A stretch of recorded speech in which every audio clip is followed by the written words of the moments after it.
Estos días han estado saliendo muchas noticias de persecuciones que están sufriendo muchos de nuestros hermanos en la fe en otros lugares del planeta. Y cuando leemos estas historias, por un lado nos escandaliza, nos entristece, pero por el otro lado nos parece algo tan lejano a nuestra experiencia. Nosotros vivimos en Occidente. Vivimos en una condición muy distinta a la que viven muchos de nuestros hermanos en países como Siria, Corea del Norte, Irán. Por la soberanía de Dios, nosotros disfrutamos de una libertad que ellos no tienen. Y en sentido general podemos decir que no corremos los mismos riesgos que ellos corren cada día por causa de su fe.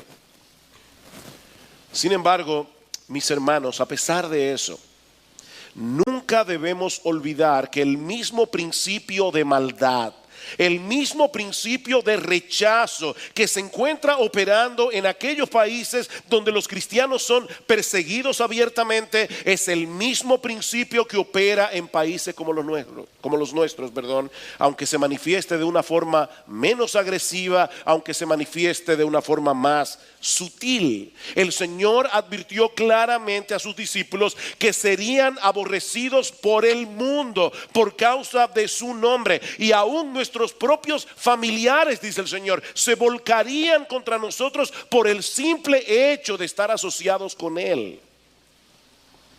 Bienaventurados seréis cuando os insulten y persigan y digan todo género de mal contra vosotros falsamente por causa mía. El mundo aborrece a Cristo, mis hermanos, y por esa misma razón aborrece a todo aquel que le sigue, aborrece a todo aquel que quiere serle fiel. Y yo sé que Jesús está de moda, por lo menos en países como los nuestros. Mucha gente dice seguir a Jesús.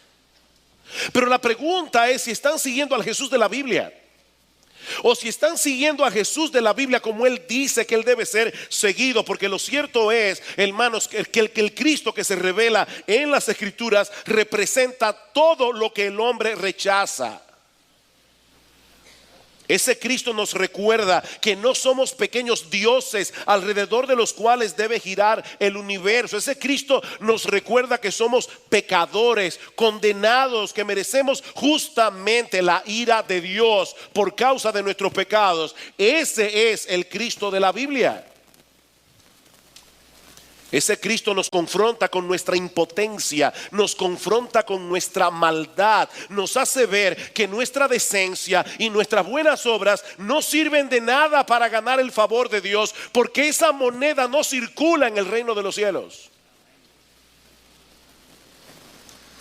De manera que es imposible que nosotros sigamos y prediquemos a ese mismo Cristo sin cosechar ninguna consecuencia en este mundo caído. Esa es una de las grandes lecciones que nosotros aprendemos del pasaje que vamos a estar considerando en la mañana de hoy en nuestra serie de Marcos. La semana pasada nosotros vimos que el Señor delegó su poder y autoridad en sus discípulos para que salieran por toda Galilea predicando como Él predicaba, haciendo las obras que Él hacía. Esta porción se encuentra en los versículos 7 al 13 del capítulo 6. Más adelante, en los versículos 30 al 32, nosotros veremos los resultados de esta misión, de esta gira de predicación. Pero Marcos introduce en el medio esta historia que estudiaremos en esta mañana sobre la muerte de Juan el Bautista.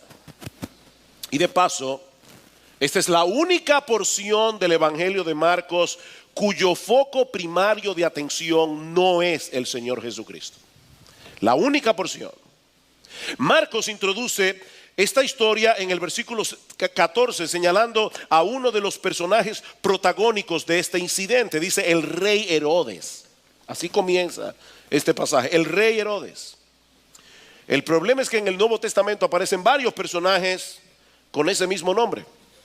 Así que es necesario aclarar de cuál Herodes es que Marcos nos está hablando aquí. El más famoso de todos los Herodes es Herodes el Grande.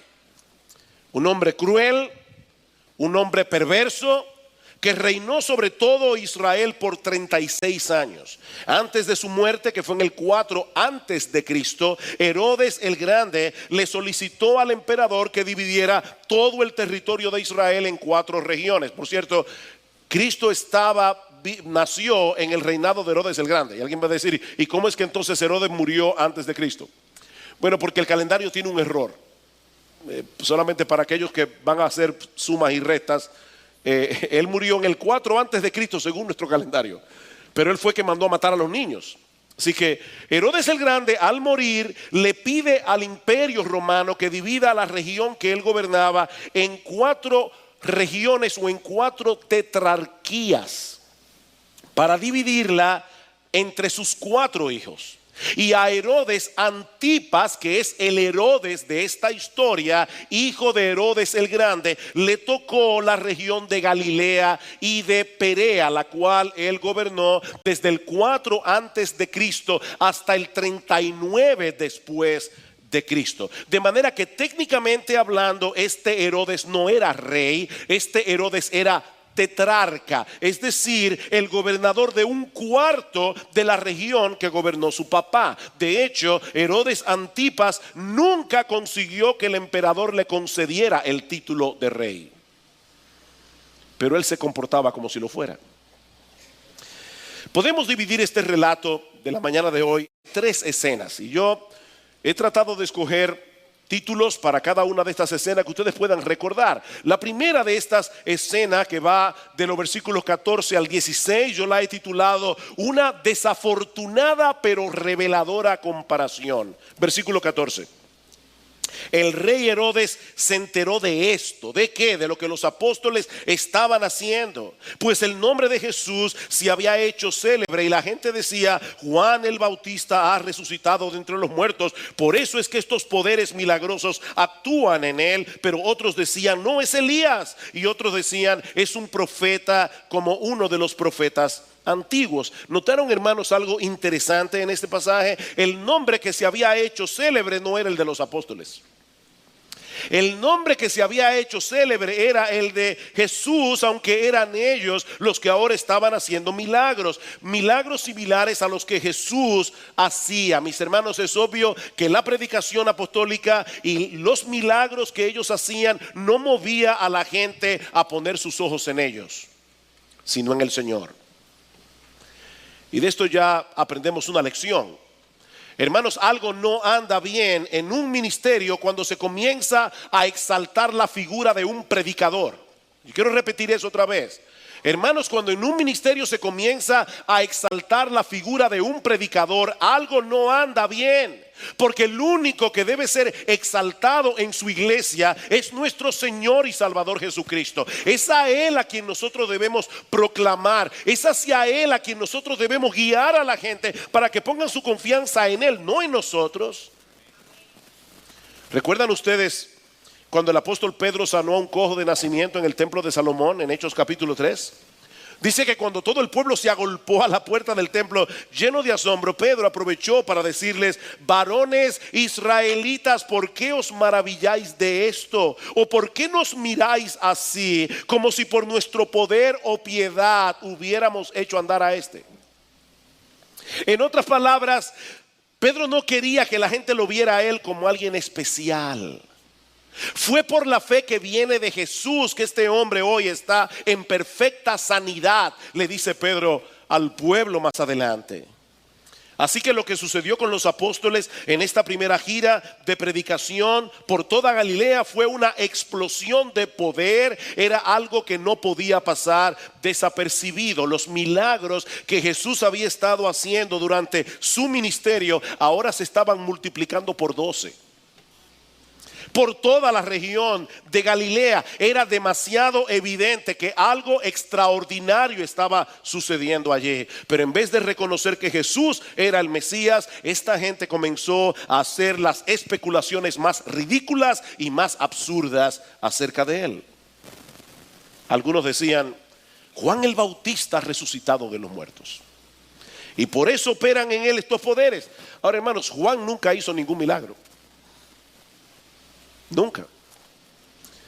Pero obviamente esta gente razonaba que si alguien podía volver de ultratumba, seguramente era capaz de hacer cualquier cosa. Otros decían, tiene que ser Elías. ¿Y por qué de manera particular Elías? Bueno, probablemente porque Elías nunca vio muerte, dice en Segunda de Reyes, el capítulo 2. Así que probablemente decían, Elías volvió. Había otro grupo más lógico que decían, no, Jesús es simplemente un profeta, de la misma categoría que los profetas del Antiguo Testamento. Ahora, todas estas comparaciones, incluyendo las más ridículas y disparatadas, revelan algo acerca de la opinión que el pueblo tenía de Jesús. Ellos sabían que Él no era un hombre común y corriente. Los profetas eran hombres muy apreciados en Israel, por más que en su tiempo casi nadie le hacía caso. Y ellos estaban colocando a Jesús en ese mismo nivel. Era más que obvio para ellos que la sabiduría y los milagros del Señor eran extraordinarios, pero aún así preferían creer cualquier cosa, por ridícula que fuera, con tal de no tener que reconocerle como Señor de sus vidas. Ese es el problema que pasa con mucha gente en el día de hoy. Ellos saben que Jesús es extraordinario.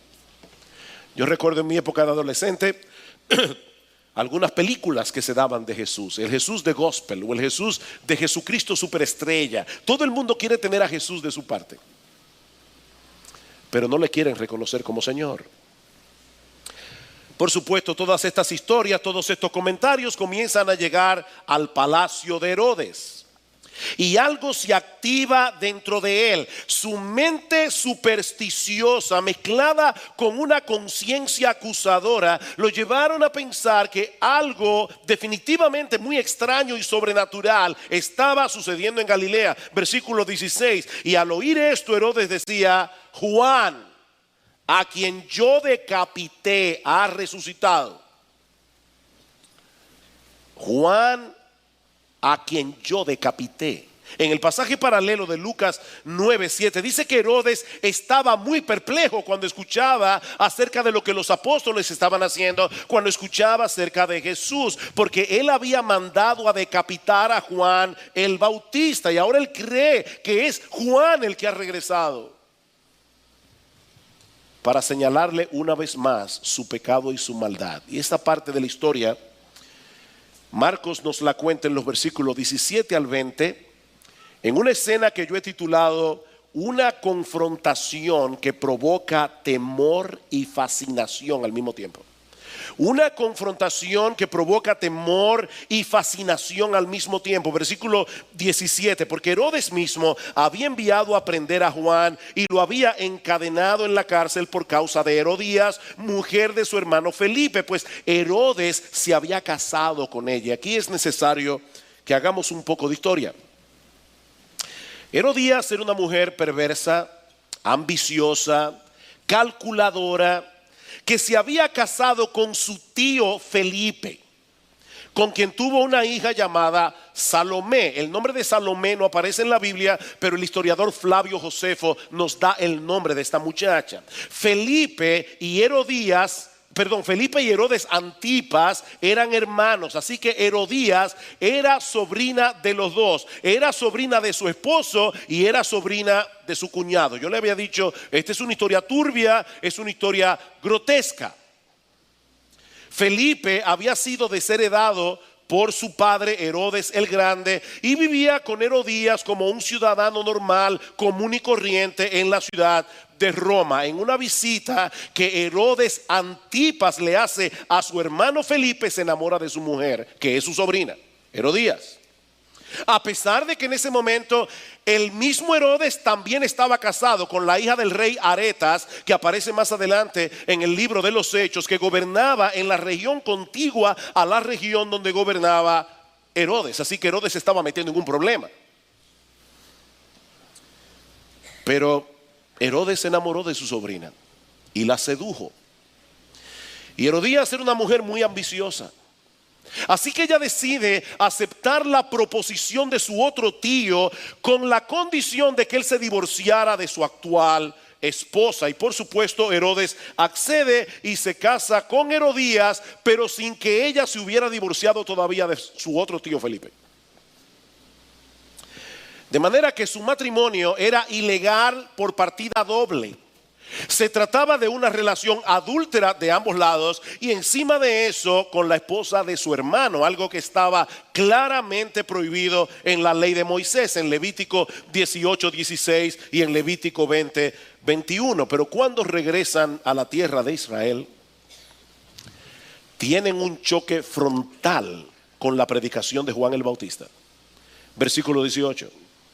Porque Juan le decía a Herodes: no te es lícito tener la mujer de tu hermano. Juan el Bautista no predicaba adorando la píldora para evitar una confrontación con el hombre más poderoso de Galilea. Él no fue a decirle: tú sabes, Herodes, que todo el mundo es pecador. Y seguramente, tal vez, probablemente tú has hecho algo en tu vida que tiene que haber desagradado a Dios. No, mis hermanos, su mensaje fue claro y directo. Herodías es la mujer de tu hermano y no te es lícito tenerla. Herodes, no importa la autoridad que Roma te haya conferido, la ley de Dios está por encima de ti, está por encima del imperio. Lo que tú has hecho es una maldad, es una perversión. Tú has pecado contra Dios.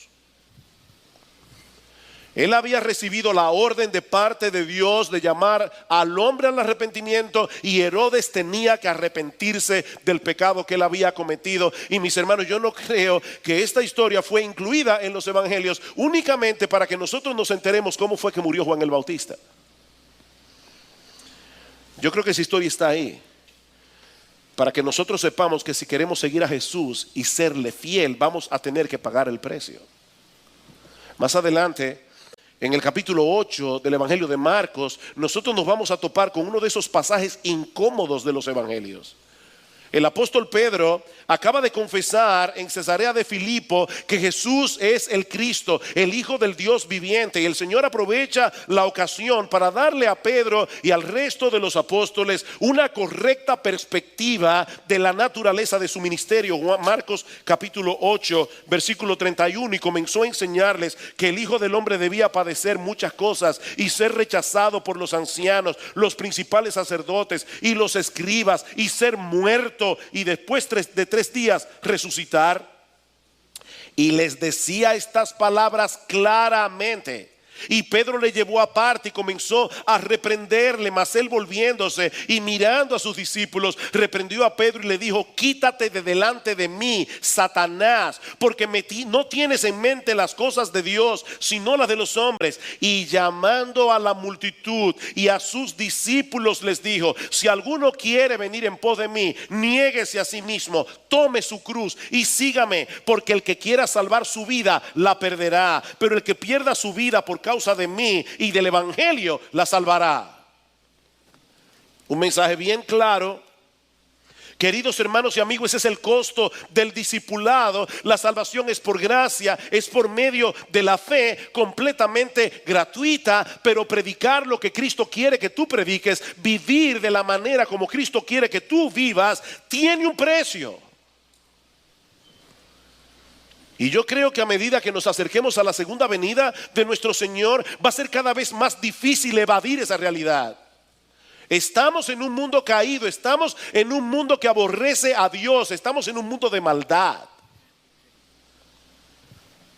Y yo te pregunto, a ti que profesas ser cristiano, ¿hasta qué punto estás dispuesto a ser coherente con tu profesión de fe? ¿Hasta qué punto estás dispuesto a que tus amigos se alejen de ti por causa de tu fidelidad a Cristo? Porque tú no celebras los chistecitos que ellos hacen, porque tú no corres con ellos en el mismo desenfreno de disolución. ¿Hasta qué punto, mi amado hermano, mi amada hermana, tú estás dispuesto o dispuesta a que te boten del trabajo porque tu jefe sabe que hay cosas que tú nunca vas a hacer por causa de tu fidelidad a Cristo? ¿Hasta qué punto, hermanos, estamos dispuestos a pagar el precio precio. Yo no estoy hablando aquí de irse al campo misionero. Yo no estoy hablando de irse a un país islámico. Yo estoy hablando de ser fiel a Jesucristo en República Dominicana.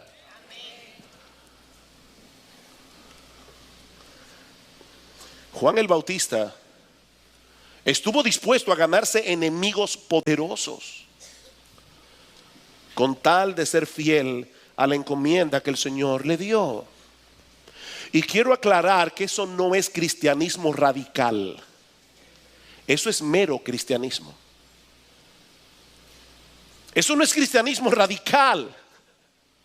Eso es lo que se supone que todo verdadero creyente está llamado a hacer por causa de su Señor y Salvador. Juan provocó la ira de Herodes por su predicación. Pero en cierto modo, ese fue el menor de sus problemas. Versículo 19. Marcos capítulo 6, versículo 19. Y Herodías, la esposa, le tenía rencor y deseaba matarlo.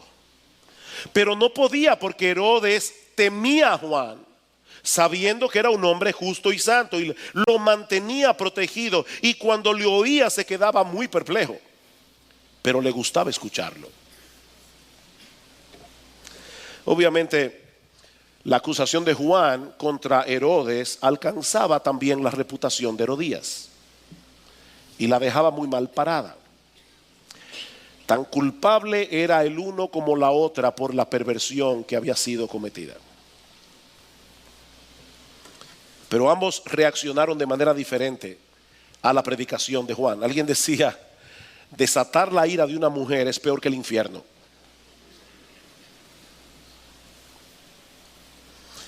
Herodes sabía que Juan tenía razón. Herodes admiraba el carácter irreprochable de Juan. Dice que era un hombre santo y justo. Herodes sentía hacia Juan una mezcla de temor y fascinación. Lo rechazaba y le encantaba al mismo tiempo. Y trató de protegerlo de la ira de Herodías, porque él sabía que Herodías quería matarlo. Pero esta mujer conocía muy bien las debilidades de su marido y ella estaba simplemente esperando el momento oportuno. Y eso nos lleva a la tercera escena de este pasaje, que yo he titulado una diabólica conspiración y una promesa insensata.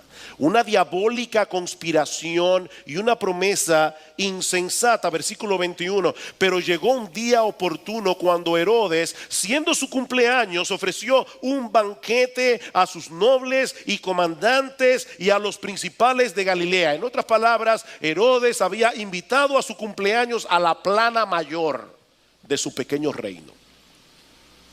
Y Marcos menciona tres grupos de poder aquí. Él dice los nobles, es decir, los altos dignatarios del gobierno civil, los comandantes, una palabra que señala a militares de alto rango que tenían bajo su mando compañías de unos 1000 soldados. Y finalmente a los principales de Galilea, refiriéndose probablemente a los líderes sociales más importantes de la provincia. De manera, mis hermanos, que en esta fiesta estaban representados todos los componentes de la estructura de poder en la región de Galilea y de Perea. Todos los hombres que incidían en el gobierno civil, en el aparato militar y en la alta sociedad estaban en la fiesta de Herodes. Y debemos suponer que la mayoría de ellos había comido de más y había bebido de más. Cuando de repente entra Salomé en el salón del banquete, enviada seguramente por su propia madre. Hermanos, hay que pensar, esta muchacha nació en el 14 después de Cristo. Eso quiere decir que probablemente en este punto de la historia tenía 16 o 17 años de edad. Y su propia mamá la envió a esa jauría de lobos a que danzara para ellos.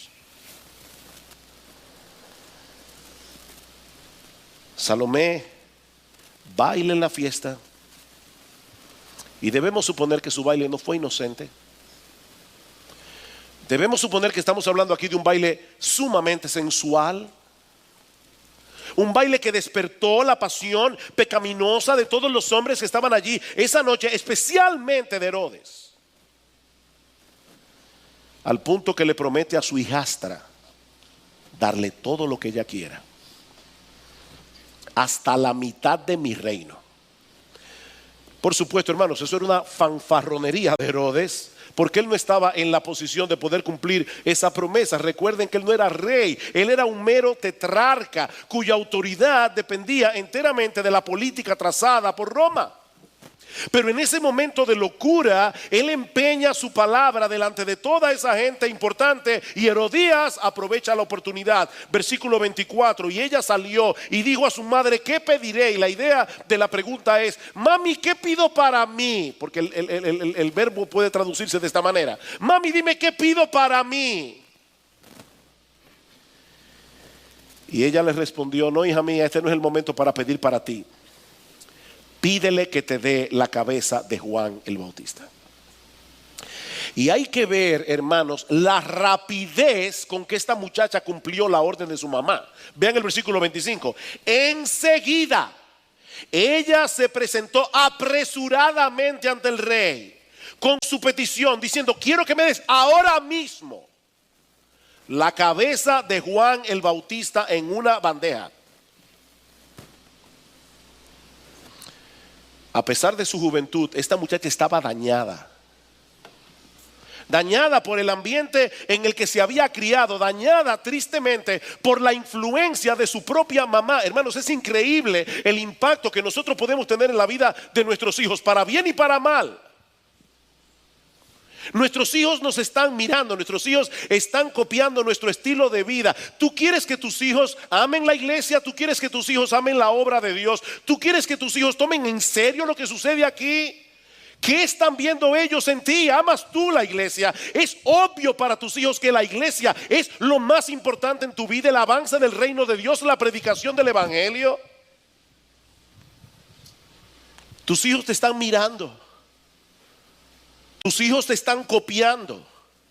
Salomé era una copia en miniatura de la perversidad de su mamá. Esta muchacha no tuvo el menor reparo en cumplir los terribles deseos de su madre, y lo hizo tan rápidamente que pareciera que ese era su deseo también. Y es aquí cuando el fanfarrón de Herodes mostró claramente lo débil que era. Versículo 26. Y aunque el rey se puso muy triste, sin embargo, a causa de sus juramentos y de los que se sentaban con él a la mesa, no quiso desairarla. Y al instante, el rey tampoco lo pensó dos veces. Envió a un verdugo y le ordenó que trajera la cabeza de Juan. Y él fue y lo decapitó en la cárcel, y trajo su cabeza en una bandeja y se la dio a la muchacha, y la muchacha se la dio a su madre. Hermanos, Herodes pudo haber escapado de esa trampa. Él simplemente pudo haberle dicho a Salomé: excúsame, Salomé, mi oferta no incluía eso, porque Juan el Bautista no es parte de mi reino. Yo te dije: pídeme lo que quieras hasta la mitad de mi reino. Lo que tú me estás pidiendo no está incluido en la oferta, y se hubiera terminado la historia ahí. Pero este fanfarrón era un cobarde. Este fanfarrón le tenía miedo a los hombres. Este fanfarrón no quería quedar mal delante de la plana mayor que él había invitado a su cumpleaños. Y ordena que vayan a la cárcel y le trajeran la cabeza de Juan. Y en un último gesto macabro, el verdugo le llevó la cabeza a Salomé en una bandeja, y Salomé se la llevó a su mamá. Ese fue el destino terrenal del hombre de quien Cristo dijo que de los nacidos de mujer no había un hombre más grande que Juan el Bautista. Y ese fue su destino. Ese fue el destino del hombre escogido por Dios para ser el precursor de su Hijo, nuestro Señor Jesucristo, decapitado por la intriga de una mujer ambiciosa y perversa que supo sacarle partido a la debilidad y al orgullo y a la lujuria de su marido. Eso es lo que vemos en esta historia. Pero esta historia tan desagradable termina con un gesto heroico. Versículo 29, cuando sus discípulos oyeron esto, fueron y se llevaron el cuerpo y le dieron sepultura. Lo que estos hombres hicieron, mis hermanos, fue sumamente arriesgado. Identificarse con Juan el Bautista en un momento como ese es lo que yo creo que muchos hoy día llamarían una acción imprudente. Pero estos hombres probaron ser dignos discípulos de su maestro. Ellos aprendieron de Juan que hay que hacer lo que hay que hacer sin importar las consecuencias. El final de esta historia nos muestra de manera incidental que el verdadero poder no estaba en la sala del banquete en el cumpleaños de Herodes. El verdadero poder estaba en una celda solitaria con este grupo de hombres que habían aprendido a temerle a Dios. Y porque le temían a Dios, no le tenían miedo a nadie más. Ahí estaba el verdadero poder. Mis hermanos y amigos, ¿qué podemos aprender de una historia como esta? Yo repito, esta no es una historia agradable, pero es una historia real y es una historia muy instructiva. Hay varias lecciones aquí que nosotros podemos derivar de ese pasaje, lecciones que debemos atesorar, lecciones en las que debemos meditar. En primer lugar, mis hermanos, este pasaje nos muestra en una forma muy impactante el poder seductor y destructor del pecado. Cuando observamos detenidamente las vidas de Herodes, de Herodías y aún de Salomé, lo que encontramos es un grupo de personas que se fueron hundiendo cada vez más y más en un abismo de pecado que destruyó sus vidas, un abismo de pecados que los convirtió a ellos mismos en instrumentos de destrucción. Alguien ha dicho, el pecado nunca te lleva por buen camino. El pecado nunca produce nada bueno, siempre es destructivo, siempre oscurece el entendimiento, siempre es peligroso. Mis hermanos, el pecado no es un juego, aunque algunos están jugando con el pecado. El pecado no está jugando contigo. Amigo que estás aquí en esta mañana, no te engañes a ti mismo. Si algo es contrario a la ley moral de Dios revelada en su palabra, por inocente que eso pueda parecer, es en realidad un veneno mortal y tratará de destruir tu vida de la forma más sutil posible para desbaratar en ti todo vestigio de la imagen de Dios. El pecado es destructivo. Al principio sus peticiones eran muy modestas, una pequeña distorsión de la verdad, una breve escena pornográfica en la televisión o en la internet, un comentario difamador con la excusa de que no era más que un desahogo. Pero la meta final es la destrucción de tu alma. Dice Santiago en su carta, cuando la pasión ha concebido, da luz el pecado, y cuando el pecado es consumado, engendra muerte. Mis hermanos, en esa sala de parto nunca nace un niño sano y hermoso, porque el pecado no tiene la capacidad de producir algo así.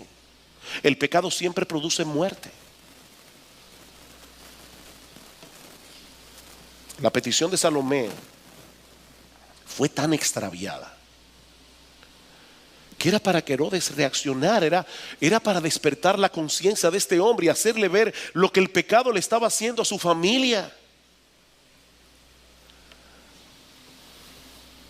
Este hombre estaba fascinado y aterrado al mismo tiempo por la persona de Juan el Bautista. Algo estaba ocurriendo dentro de él cuando él escuchaba su predicación, pero la maraña del pecado había enredado tanto su corazón que él no reaccionó como debía, y en ese momento crucial de su vida él selló para siempre la condenación de su alma. Quiere el Señor que algunos aquí hoy reaccionen cuando todavía tienen tiempo de escapar. Por otra parte, esta historia nos recuerda que el evangelio siempre será ofensivo al hombre natural. Siempre.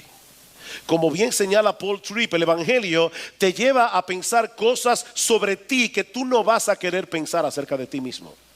El evangelio es una ofensa. El evangelio te hace ver que tú no eres el centro del universo. El evangelio te hace ver que las cosas no son como tú quieres que sean. El evangelio te dice que no te perteneces. El evangelio te enseña que el pecado que tienes dentro de ti es un enemigo contra el cual no puedes luchar en tus propias fuerzas.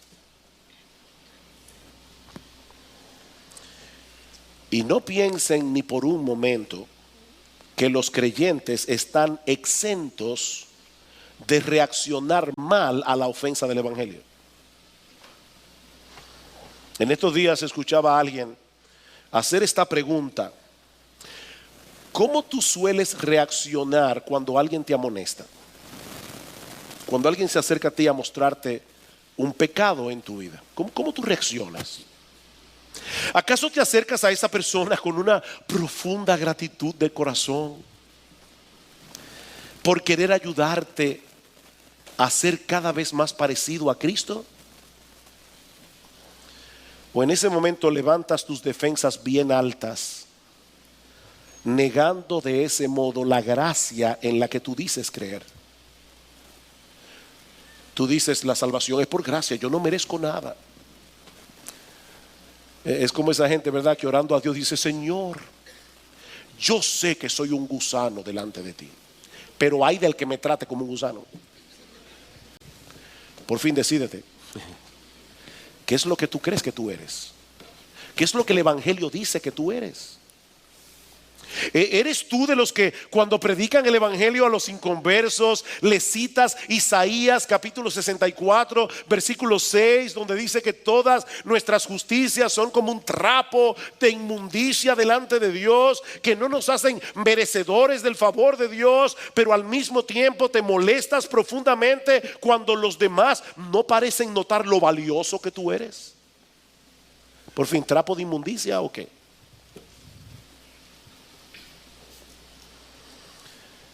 Queridos hermanos, es el evangelio lo que nos ayuda a poner las cosas en perspectiva. Precisamente porque es una buena noticia que comienza con una mala noticia. Es una buena noticia que contiene un mensaje ofensivo. El evangelio humilla al hombre. El evangelio exalta únicamente la gracia de Dios. Y precisamente por eso necesitamos de ese evangelio cada día con la misma necesidad que teníamos el día que nos convertimos. Tú necesitas predicarte el evangelio todos los días y recordarte lo que el evangelio dice de ti, por ofensivo que sea. En tercer lugar, este pasaje también nos enseña que Dios es el dueño de nuestras vidas y que sus caminos son muy misteriosos. Este pasaje nos enseña que Dios es el dueño de nuestras vidas. Sus caminos son misteriosos. Fue Dios el que le ordenó a Juan el Bautista que predicara ese mensaje. Y cuando Dios se lo ordenó, ya Dios sabía que le iba a cortar la cabeza. Dios lo sabía. A Dios no le tomó por sorpresa la muerte de Juan. Él sabía lo que iba a suceder con este hombre que jugó un papel tan preponderante en la historia de la redención. Y si el destino de Juan te parece cruel, yo te invito a que reconsideres de nuevo lo que realmente sucedió ese día. Me encantó esto que leí en un comentario de Marcos. Herodes y Herodías pueden haber recibido su cabeza en un plato, pero nuestro Señor recibió su alma en los cielos por toda la eternidad. Juan perdió su cabeza, pero Herodes y Herodías perdieron su alma. A final de cuentas, no existe ninguna duda sobre quién ganó y quién perdió en esta historia. Juan es el vencedor, Juan es el victorioso, no Herodes ni Herodías. Nuestras vidas le pertenecen a Dios. Y nosotros debemos estar dispuestos a hacer lo que Él quiere que nosotros hagamos sin importar las consecuencias. Es un cheque en blanco, Señor, el cheque ya está firmado, pídeme lo que tú quieras. Cuando Dios le dijo a Isaías, ¿a quién enviaré y quién irá por nosotros? Isaías no le preguntó ¿a qué, Señor, y a hacer qué? ¿Y a dónde? ¿A quién enviaré? ¿Quién irá por nosotros? Heme aquí, Señor, envíame a mí. Después averiguo a dónde y hacer qué.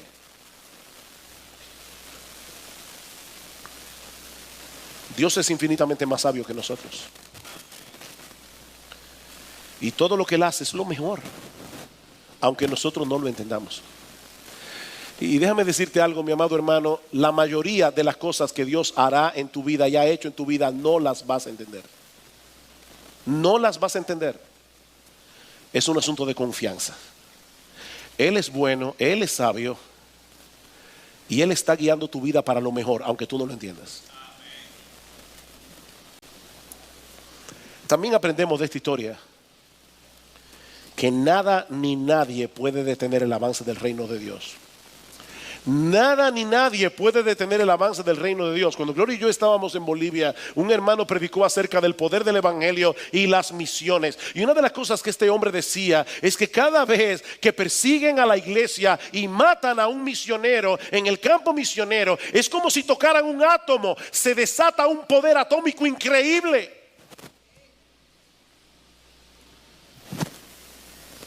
Juan el Bautista murió martirizado. Todos los apóstoles del Señor murieron martirizados, con la excepción del apóstol Juan. Pero la iglesia continúa predicando el evangelio en el siglo XXI y continuará predicando ese evangelio hasta que el Señor Jesucristo regrese en gloria, porque Él prometió que las puertas del Hades no prevalecerían contra su iglesia. Aquí estamos todavía.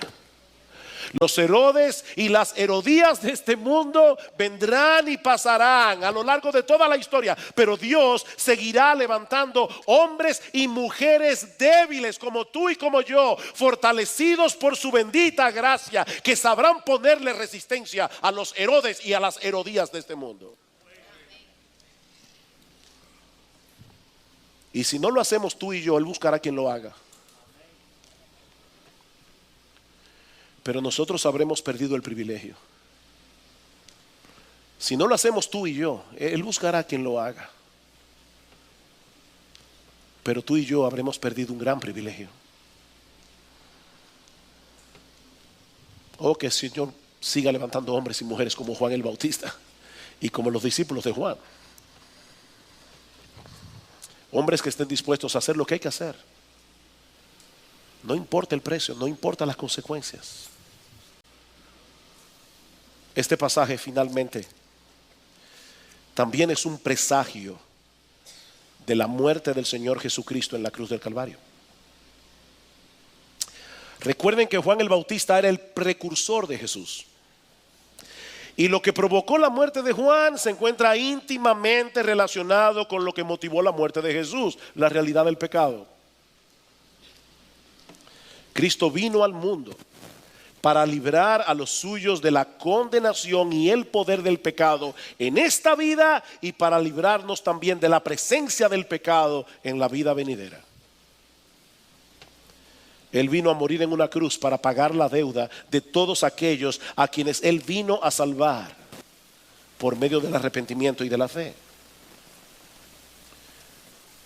Mi amigo, Dios puso una conciencia en el hombre con el único propósito de hacerte ver tu pecado, con el único propósito de llevarte al arrepentimiento. Cuando el hombre decide no prestar atención a la voz de su conciencia, como hizo Herodes, llegará a un punto tal de dureza que ya no habrá forma de despertarlo para que pueda ser salvo.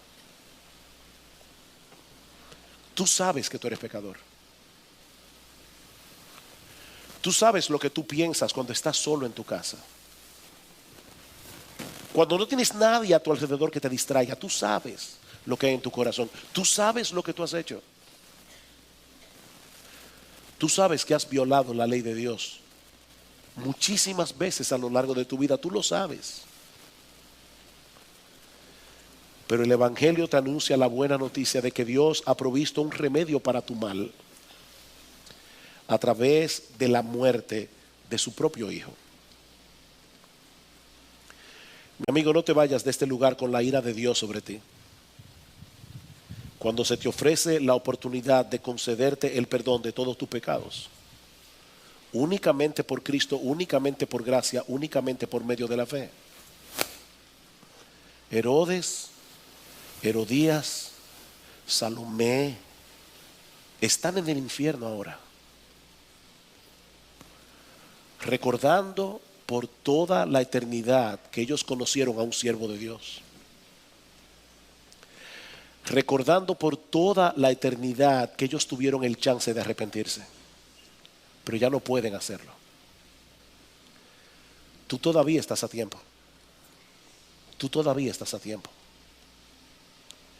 Ven a Cristo en arrepentimiento y fe, confiando únicamente en Él para el perdón de tus pecados, y el perdón de todos tus pecados te será concedido.